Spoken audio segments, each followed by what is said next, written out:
विष्णु गुरुदेवो महेश्वर गुरु साक्षात् परब्रह्म तस्मै श्री गुरुवे नमः। त्वमेव माता च पिता त्वमेव त्वमेव बन्धुः सखा त्वमेव त्वमेव विद्या द्रविणं त्वमेव त्वमेव सर्वं मम देव देव।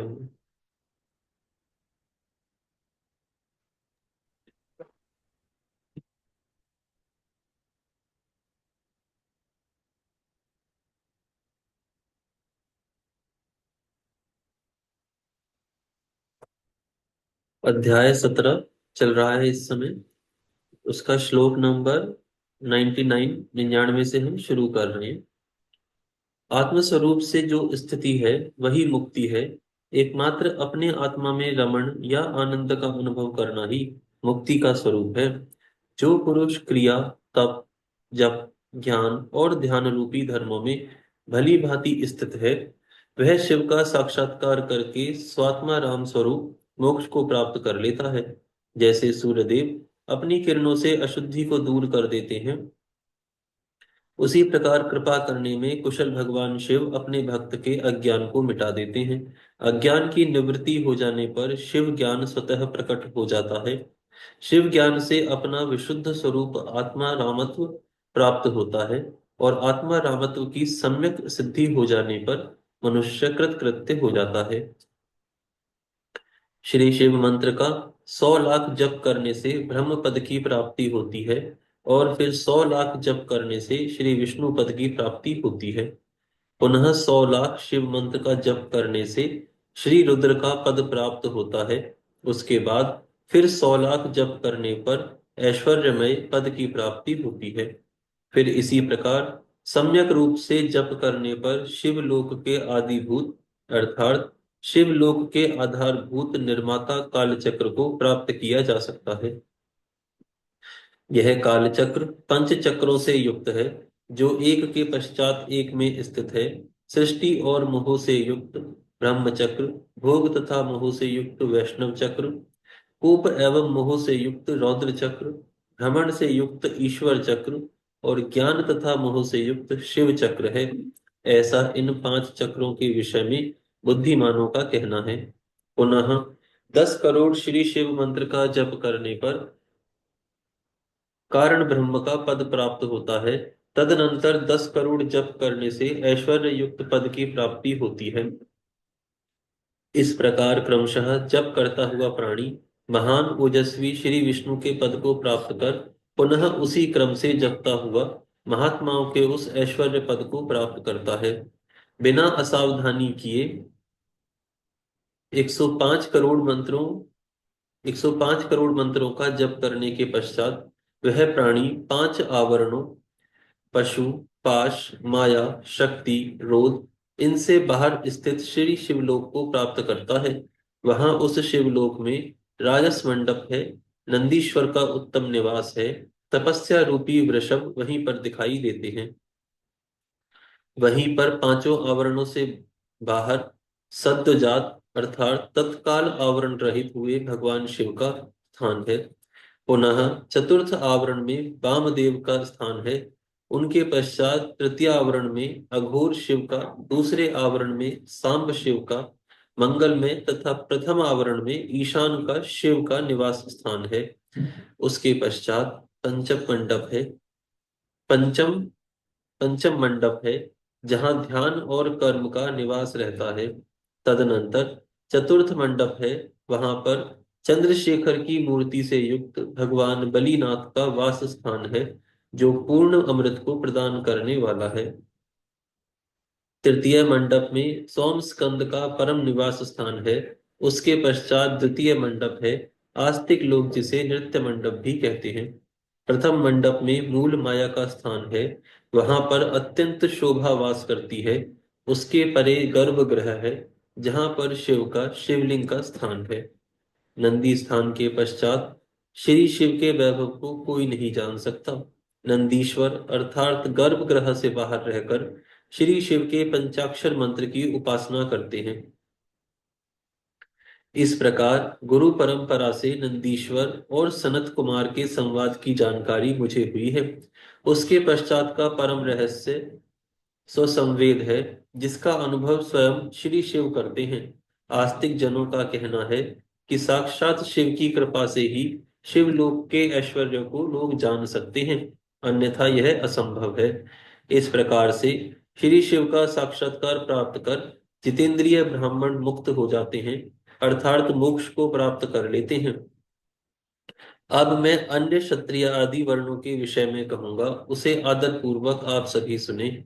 यदि ब्राह्मण को आयु प्राप्त करने की इच्छा है, तो उसे गुरु के द्वारा बताए गए उपदेश के अनुसार इस श्री शिव के पंचाक्षर मंत्र का विधि पूर्वक 5 लाख जप करना चाहिए। यदि स्त्रीत्व अर्थात स्त्री जन्म से मुक्त होने की इच्छा है, तो वह भी 5 लाख पंचाक्षर मंत्रों का जप करे। उन मंत्रों के प्रभाव से पुरुष का जन्म लेकर वह क्रमशः मुक्त हो जाती है। क्षत्रिय 5 लाख मंत्रों का जप करके क्षत्रियत्व को दूर कर लेता है, अर्थात क्षत्रिय वर्ण में रहने वाले गुणों से वह मुक्त हो जाता है। तदनंतर पुनः 5 लाख मंत्रों का जप करने पर वह ब्राह्मण हो जाता है। फिर उतने ही मंत्रों के जप से मंत्र सिद्धि प्राप्त हो जाती है, और तत्पश्चात उसी क्रम से 5 लाख मंत्रों का जप करने पर वह मनुष्य मुक्त हो जाता है।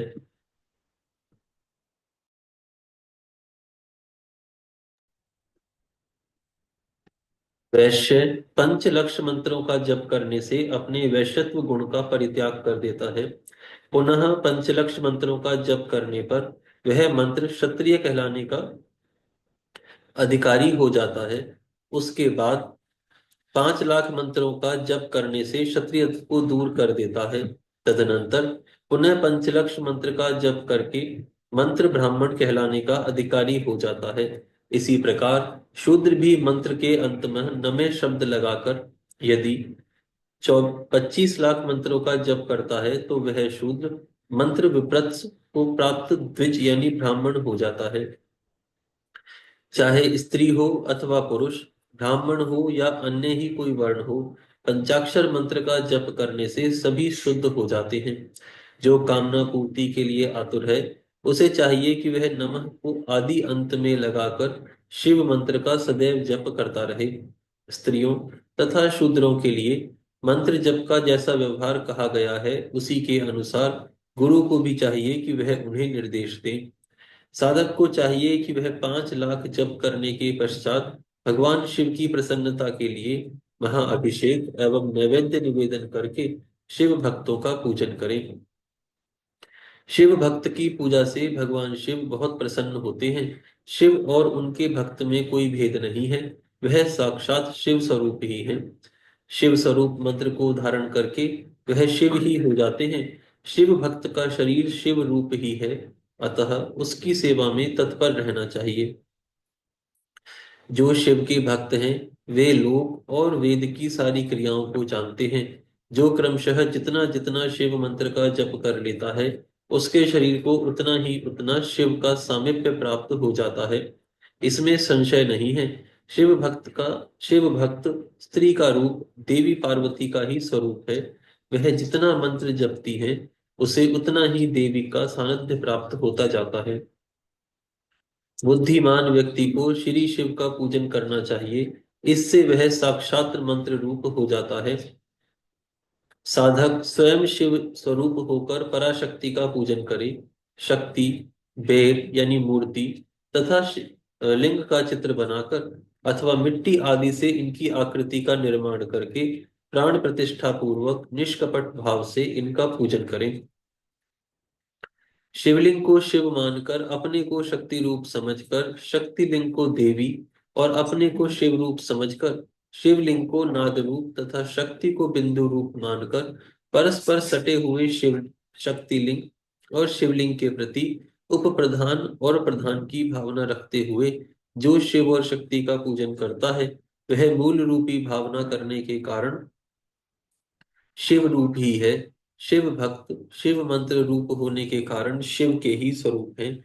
जो 16 उपचारों से उनकी पूजा करता है, उसे अभिष्ट वस्तु की प्राप्ति होती है। जो शिवलिंगो शिवलिंगोपासक शिव भक्त की सेवा आदि करके उसे आनंद प्रदान करता है, उस विद्वान पर भगवान शिव बड़े प्रसन्न होते हैं। 5, 10 या 100 सपत्नीक शिव भक्तों, मतलब सपत्नी पत्नी के साथ शिव भक्तों को बुलाकर भोजन आदि के द्वारा पत्नी सहित उनका सदैव समादर करें। धन में, देह में और मंत्र में शिव भावना रखते हुए उन्हें शिव और शक्ति का स्वरूप जानकर निष्कपट भाव से उनकी पूजा करें। ऐसा करने वाला पुरुष शिव शक्ति स्वरूप होकर इस भूतल पर फिर जन्म नहीं लेता। शिव भक्त की नाभि के नीचे का भाग ब्रह्म भाग तथा नाभि से ऊपर कंठ पर्यंत तक का भाग विष्णु भाग और मुख शिवलिंग स्वरूप कहा गया है। मृत्यु के पश्चात जिनका दाह आदि संस्कार हुआ हो अथवा जो दाह आदि संस्कार से रहित हो, उन पितरों के उद्देश्य से शिव को ही आदि पितर मानकर उनकी पूजा करनी चाहिए। पुनः आदि माता शिव की शक्ति की पूजा कर शिव भक्तों का पूजन करना चाहिए। ऐसा करने वाला पुरुष मरने के पश्चात क्रमशः पितृलोक को प्राप्त करता है। तदनंतर उसे मुक्ति प्राप्त हो जाती है। 10 10 क्रियावान पुरुषों से युक्त योगियों की अपेक्षा एक तपोयुक्त प्राणी श्रेष्ठ है। 100 तपस्वियों की अपेक्षा एक जप युक्त जापक विशिष्ट है। सहस्त्र जप युक्त जापकों की अपेक्षा एक शिव ज्ञानी का विशेष महत्व है। 1 लाख शिव ज्ञानियों से शिव का ध्यान करने वाला एक ध्यानी श्रेष्ठ है। और 1 करोड़ ध्यानियों की अपेक्षा शिव के लिए एक समाधिष्ठ श्रेष्ठ है।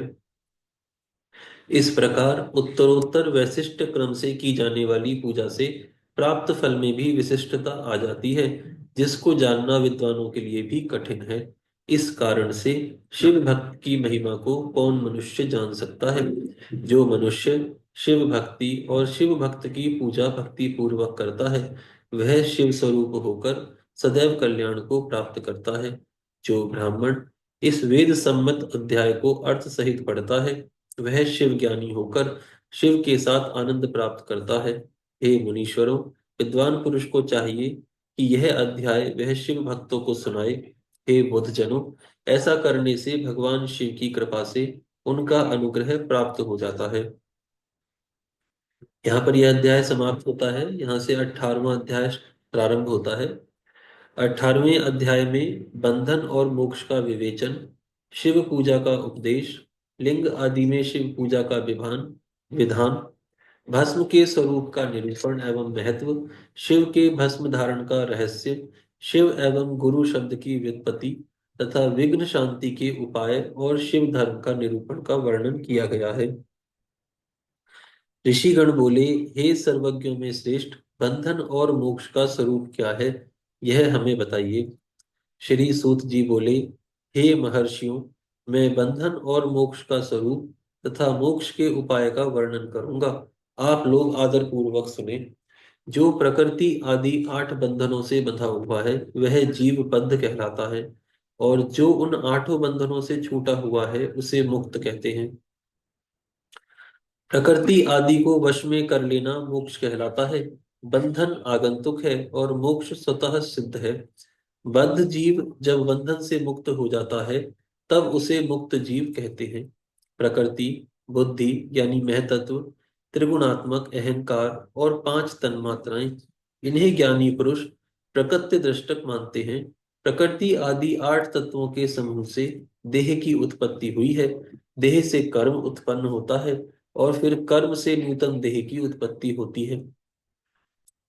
इस प्रकार बार बार जन्म और कर्म होते रहते हैं।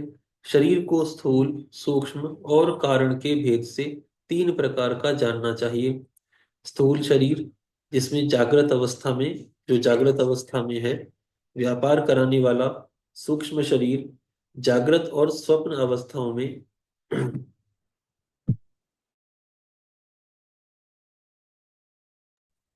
इंद्रिय भोग प्रदान करने वाला। तथा कारण शरीर, जो सुषुप्तावस्था में है, आत्मानंद की अनुभूति कराने वाला कहा गया है।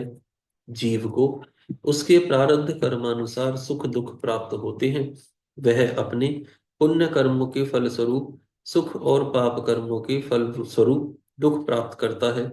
अतः कर्म पाश से बंधा हुआ जीव अपने त्रिविध शरीर से होने वाले शुभाशुभ कर्मों द्वारा सदा चक्र की भांति बार बार घुमाया जाता है। इस चक्रवत भ्रमण की निवृत्ति के लिए चक्रकर्ता का स्तवन एवं आराधन करना चाहिए। प्रकृति आदि जो आठ पाश बतलाए गए हैं, उनका समुदाय ही महाचक्र है, और जो प्रकृति से परे है वे परमात्मा शिव हैं। भगवान महेश्वर की प्रकृति आदि महाचक्र के कर्ता हैं, क्योंकि वे प्रकृति से परे हैं। जैसे बकायन नामक वृक्ष का थाला जल को पीता और उगलता है, उसी प्रकार शिव प्रकृति आदि को अपने वश में करके उस पर शासन करते हैं। उन्होंने सबको वश में कर लिया है, इसीलिए वे शिव कहे गए हैं। शिव ही सर्वज्ञ, परिपूर्ण तथा निष्प्रह हैं। सर्वज्ञता, तृप्ति, अनादिबोध, स्वतंत्रता, नित्य अलुप्त, शक्ति आदि से संयुक्त होना और अपने भीतर अनंत शक्तियों को धारण करना, महेश्वर के इन छह प्रकार के मानसिक ऐश्वर्यों को केवल वेद जानता है। अतः भगवान शिव के अनुग्रह से ही प्रकृति आदि आठों तत्व वश में होते हैं। भगवान शिव का कृपा प्रसाद प्राप्त करने के लिए उन्हीं का पूजन करना चाहिए।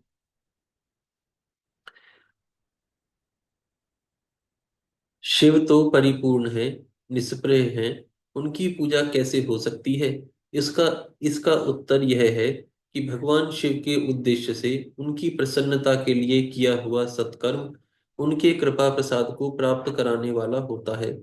शिवलिंग में, शिव की प्रतिमा में तथा शिव भक्त जनों में शिव की भावना करके उनकी प्रसन्नता के लिए पूजा करनी चाहिए। वह पूजन शरीर से, मन से, वाणी से और धन से भी किया जा सकता है। उस पूजा से प्रकृति से परे महेश्वर पूजक पर विशेष कृपा करते हैं। यह सत्य है। आज यहाँ विराम करते हैं, फिर कल प्रारंभ करेंगे। हरि ओम।